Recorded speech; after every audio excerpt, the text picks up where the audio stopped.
안녕하세요.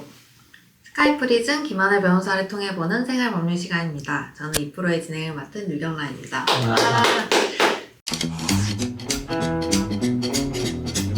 변호사님, 오늘은 어떤 주제에 대해서 말씀해 주시겠어요? 네, 오늘의 주제는 전세입니다. 요즘에는 어떤지 잘 모르겠는데 예전에는 이제 주거 형태를 흔히 자가, 전세, 월세 이렇게 구분했거든요. 억척스러운 여성의 삶을 그린 소설이나 드라마를 보면 처음에 결혼해서 월세방부터 시작해가지고 온갖 고생을 하면서 돈을 모아서 전세를 살고 그렇게 2년마다 전셋집을 옮기다가 마침내 자기 집을 사서 눈물을 펑펑 흘리는 대목이 많이 나와요.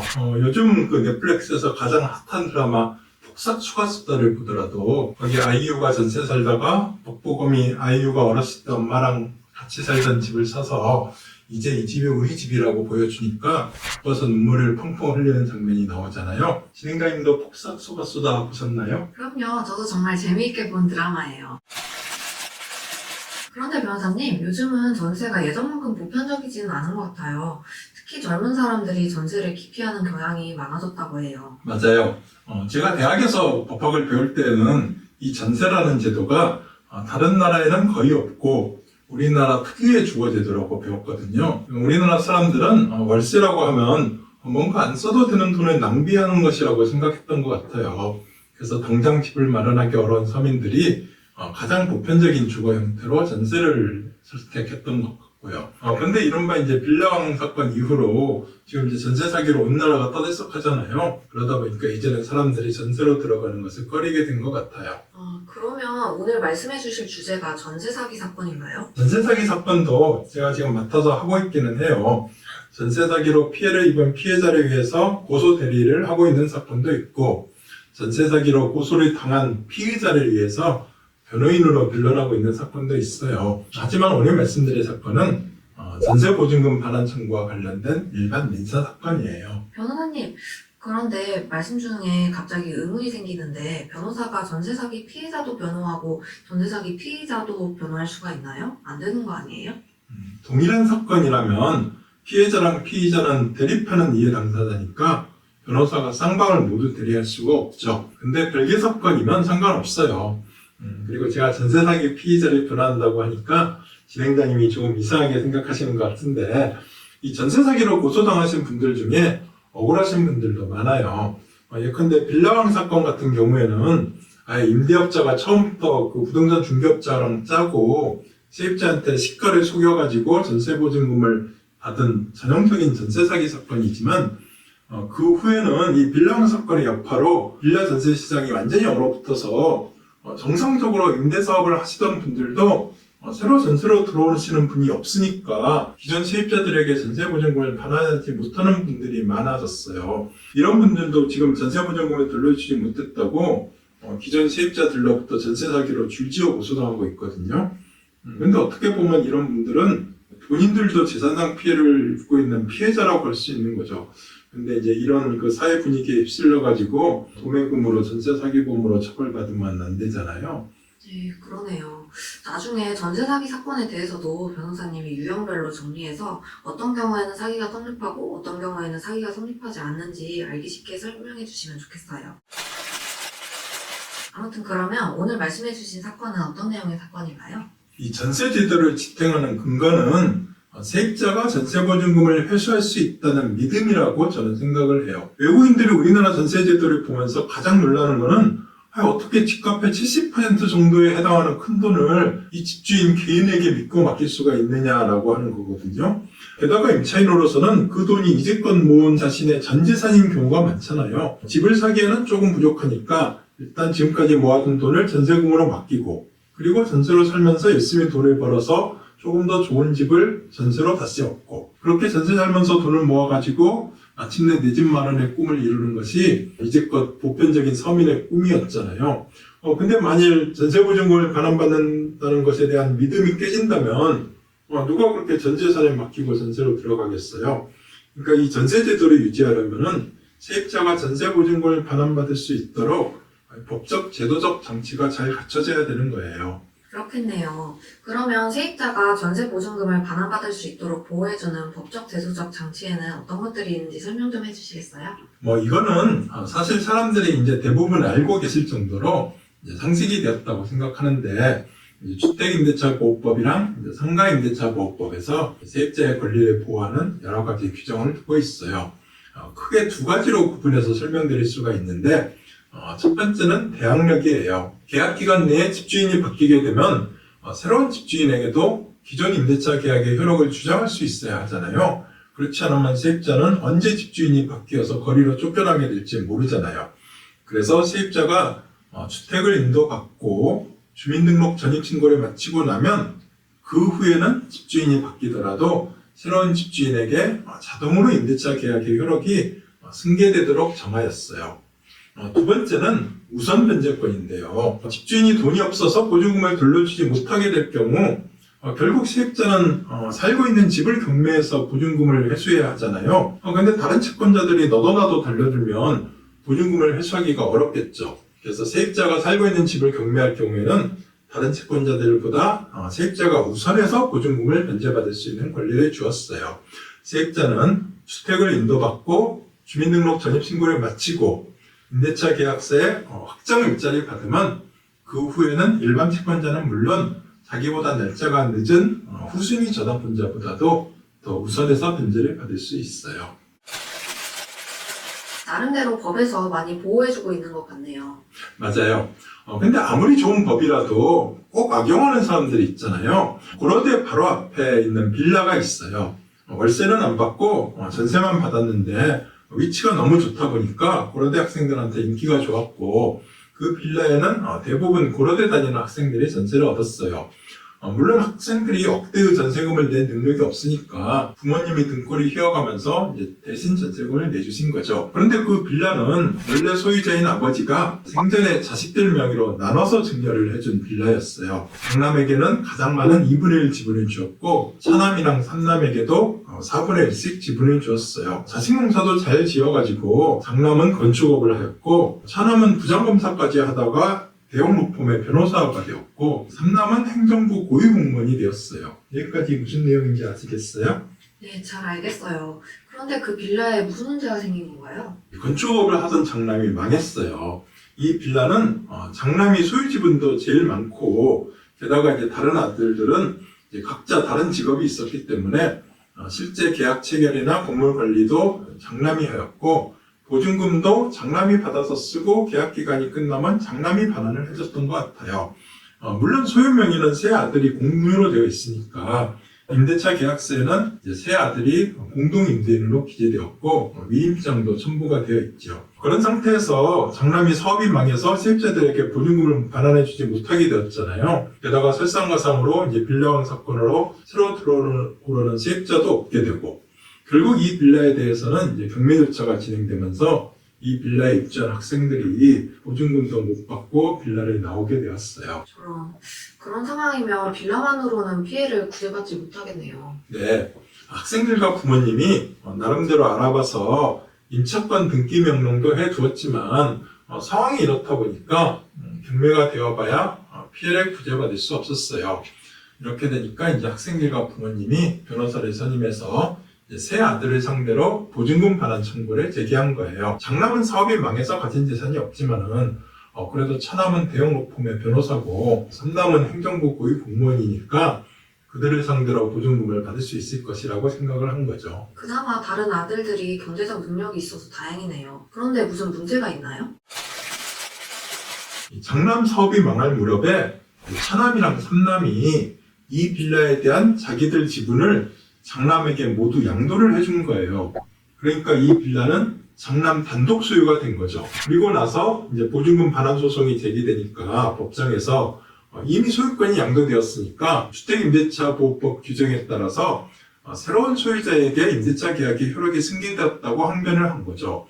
즉 자기들 소유 지분을 모두 장남에게 양도했으니까 이제 임대차 계약의 효력은 장남에게 모두 승계되었고 자기들은 더 이상 임대인이 아니니까 보증금을 반환해줄 의무도 없다는 거예요. 세상에나 정말 법꾸라지라는 말이 생각나네요. 법을 잘 안다는 사람들이 오히려 법을 이용해서 제 이익만 차리는 거네요. 맞아요. 아까 말씀드렸듯이 아무리 좋은 법을 만들어도 반드시 그 법을 악용하는 사람들이 나타나요. 임대차 기간 중에 소유권을 양도하게 되면 원래는 임차인은 새로운 소유자에게 대항할 수 없어요. 그 사람이랑 임대차 계약을 한 것이 아니라 구소유자랑 계약을 한 거니까요. 그런데 그렇게 되면 임차인은 언제 집주인이 바뀌어가지고 거리로 쫓겨나게 될지 모르게 되는 거잖아요. 그래서 임차인을 보호하기 위해서 구소유권자랑 새로운 소유권자의 의사에 상관없이 매매가 되면 자동으로 임대차 계약의 효력은 새로운 소유권자에게 승계된다. 이렇게 규정을 둔 거예요. 근데 이처럼 임차인을 보호하기 위해서 만든 규정을 소유자를 위해서 악용하는 집주인들이 나타나게 된 거죠. 건물이 담보로서 가치가 없어지게 되면 건물의 소유권을 노숙자나 신용불량자 같은 이런 바지 임대인에게 매도를 해버림으로써 자신은 보증금 반환 의무에서 벗어나게 되는 거예요. 이 사건도 제 생각으로는 아마 대형로펌에 근무하는 차남이 이런 아이디어를 냈을 거예요. 정말 나쁘네요. 변호사님, 설마 법원에서 그 주장이 받아들여진 건가요? 이런 사례가 종종 있게 되니까 대법원은 고민 끝에 최근 이제 한 가지 법률을 만들었어요. 즉 소유권이 양도된 경우에 계약 승계를 원치 않는 임차인은 상당한 기간 내에 이의를 제기함으로써 임대차 계약이 승계되는 것을 막을 수 있다는 법리예요. 그런데 이 사건에서는 이제 학생들이 그와 같은 이제 최신 판례까지는 알지 못해서 경매 절차에서 소유 지분이 변동된 사실을 확인하였음에도 즉각적인 이의를 제기하지 못했어요. 그래서 1심에서는 피고의 주장을 받아들여서 이 사건 임대차 계약의 효력은 장남에게 모두 승계되었다 이렇게 인정을 하고 장남에 대해서만 보증금 반환 청구를 인용하고 차남이랑 삼남에 대해서는 보증금 반환 청구를 기각하였어요. 명목상으로는 일부 승소 판결이긴 하지만 장남은 자력이 없으니까 세입자들로서는 사실상 패소한 거나 다름없는 판결이지요. 너무 안타까워요. 그래서 어떻게 되었나요? 1심에서 패소한 후에 이제 학생들과 부모님이 제 사무실에 찾아왔어요. 여러 번 말씀드렸지만 저는 이길 사람은 이기고 질 사람은 지는 재판, 그게 가장 이상적이고 좋은 재판이라고 생각을 해요. 그래서 이 사건에 수임을 했어요. 나라에서 세입자를 보호하기 위해서 그런 법 규정을 만들었는데 정작 그 법 규정 때문에 세입자가 보호받지 못하게 된다는 것이 말이 안 되잖아요. 네, 역시 변호사님이세요. 그래서 항소심에서 결과가 바뀌었나요? 이겨야 하는 사건이라고 해도 변호사가 이길 수 있는 법리를 찾아서 그것을 재판에서 주장해야 이길 수 있는 거예요. 저는 이 사건에서 재판부에 내세울 수 있는 주장이 어떤 것이 있을까 고민을 하면서 기록을 샅샅이 살폈어요. 그랬더니 한 가지 실마리가 발견되었어요. 그게 뭔데요? 너무 똑똑한 사람은 제게 제가 빠진다고 하잖아요. 이 장남과 차남, 삼남 사이에 맺은 지분양도 계약서는 증거로 제출되어 있는데 매매대금이 수수된 내역이 없는 거예요. 한두 푼도 아니고 매매대금이 수십억 원인데 이게 금융자료가 없다는 것이 말이 안 되잖아요. 그래서 기록을 좀 더 살펴봤더니 관련 민사사건 녹취록이 첨부되어 있는데 거기서 장남이 매매가 된 경위에 대해서 동생들이 형 때문에 자기들도 망하게 생겼다. 전세보증금 받은 것도 형이 혼자 사용했고 건물 관리도 형이 혼자 했으니까 책임도 형이 혼자 책임져라 라고 해서 어쩔 수 없이 자기가 지분을 양수받은 것이라고 말하는 내용이 나오는 거예요. 그리고 법무사가 대금을 기재하지 않으면 증여받은 것으로 돼서 증여세가 나온다고 해서 계약서에는 이제 공시지가에 맞춰서 대금을 기재하기는 했지만은 실제로 대금을 지급받은 사실은 없다라고 실토하는 내용이 나오는 거죠. 와, 대박이네요. 그럼 어떻게 되는 건가요? 결론이 바뀌나요? 네, 저는 항소심에서 크게 두 가지를 주장했는데 첫 번째는 장남과 차남, 삼남 사이에 체결된 이 지분매매 계약은 이른바 가장매매에 해당하기 때문에 무효다라고 주장했어요. 가장매매라는 거는 예컨대 아버지가 아들에게 집을 증여하면서 증여세율이 높잖아요. 세금을 피하기 위해서 매매계약을 하는 것처럼 작성한 경우에 그 매매계약은 가장매매로서 무효가 돼요. 이 사건에서 장남과 차남이 의도한 것은 자기 채무를 장남에게 떠넘기는 거고 그 방편으로 지분양도계약을 맺었지만은 이 지분양도계약에는 매매계약의 본질적 요소라고 할 수 있는 매매대금의 지급에 관한 내용이 없기 때문에 가장매매로서 무효라고 봐야 돼요. 두 번째로는 이처럼 이 사건의 경우 원래 장남과 차남, 삼남은 공동명의자로서 함께 보증금 반환 의무를 부담하고 있었는데 지분매매계약으로 임대차 계약의 효력이 장남에게 승계된다고 하면은 종전에는 장남, 차남, 삼남이 다 같이 채무자였는데 채무자가 장남 한 명으로 축소되게 될 뿐이에요. 그래서 이런 경우에까지 임대차 자동승계 조항이 적용되게 되면 임차인을 보호하기 위해서 제정된 규정이 오히려 임차인에게 불리하게 적용되는 결과가 되고, 따라서 이런 경우에는 신의 측에 따라서 이 규정은 적용되지 않는다고 해석해야 한다, 이렇게 주장을 했어요. 물론 이에 대해서 피고들은 가장매매가 아니라고 하면서 건물 신축 과정에서 원래 장남이 자기들한테 진 채무가 있었는데 그 채무랑 매매대금이랑 상계 처리한 것이다, 이렇게 변명을 했지만은 아무런 증거도 없는 주장이었지요. 게다가 저희가 공시지가 확인원을 떼어가지고 확인을 해보니까 매매대금도 정확하게 공시지가에 맞춰서 기재한 것이 사실임이 밝혀졌어요. 써보더라도 차남과 삼남의 나쁜 의도가 명백하게 드러나는 사건인데요. 법 규정이 있으니까 쉽게 1심 판결을 뒤집기 어려운 거군요.